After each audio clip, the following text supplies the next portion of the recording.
tuweke lami. Maneno haya aliyazungumza mama yangu, dada yangu Zainabu Katimba.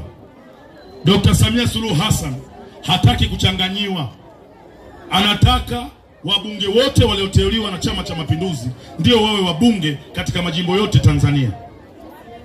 Na ndio maana tunatumia nguvu kubwa kuhakikisha tunaendana na kauli ya mama yetu Dr. Samia Suluhu Hassan. Mimi naamini, upande wangu mimi naamini watu wa Kigoma wameshafanya maamuzi kuhusiana na Baba Levo. Uongo kweli? Wangapi wanasema wananipeleka bungeni? Mikono, nataka nione mikono paka kule nyuma. Mikono. Twende kushoto, kulia, kushoto, kulia. Mama.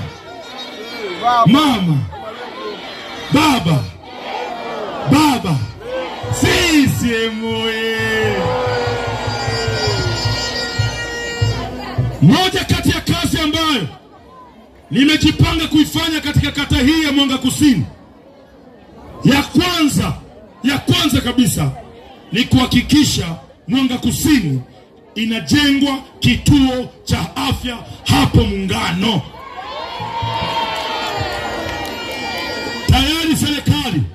Tayari serikali imeshaleta zaidi ya milioni 200 kwa ajili ya kuanzisha kituo cha afya katika kata ya Mwanga Kusini. Tatizo lilikuwa ni kiwanja cha kujenga hicho kituo cha afya. Kulikuwa kuna mvutano kati ya kata na kambi ya jeshi. Kulikuwa kuna mvutano. Jeshini hawataki kiwanja chao kiguse. Kata wanasema ardhi ni ya serikali na sisi tunataka tutibu watu, hatujengi kambi nyingine ya jeshi, tunataka tujenge hospitali, tujenge kituo cha afya. Mimi walipokuja kunishirikisha, nikamwambia ndugu yangu Musa Maulidi, unapoteza muda kushindana na jeshi. Na wakati kata ya Mwanga Kusini ina maeneo mengi ambayo una uwezo wa kujenga kituo cha afya. Mnabaki na hela, watu wanahangaika, mtu akitaka kutibiwa zahanati paka aende Msufini, Mwanga Kaskazini, au aende Maweni au Jiji. Sasa kwa nini tusitafute kituo sehemu nyingine, tukatafuta kiwanja tukajenga kituo cha afya? Tukashauriana, na uzuri ni wasikivu. Uongozi wa kata ya Mwanga Kusini ni wasikivu. Tumekubaliana twende pale kwenye eneo la shule ya Muungano, tuchukue eneo kidogo na tuchukue open space iliyopo pale pembeni, ili tuweze kujenga kituo cha afya na watu wa Mwanga Kusini wakiugua wakatibiwe ndani ya Mwanga Kusini na sio kata nyingine.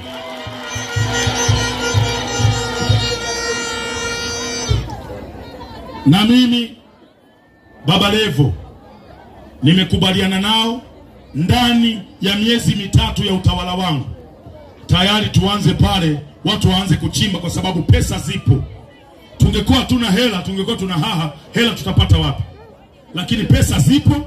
Kwa hiyo mimi nimewaambia twendeni tuanze kujenga, na uhakika 100% kwa namna ambavyo Dr. Samia Suluhu Hassan amewekeza nguvu kubwa kwenye afya za Watanzania, tutapata pesa zote za kumaliza kituo cha afya ndani ya mwaka mmoja, na ndani mwaka wa pili watu wataanza kutibiwa hapa Muungano. CCM oye!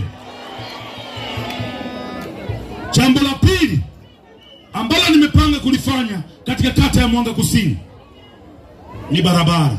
Kibarabara no, mimi si ndo mwenyewe kibarabara.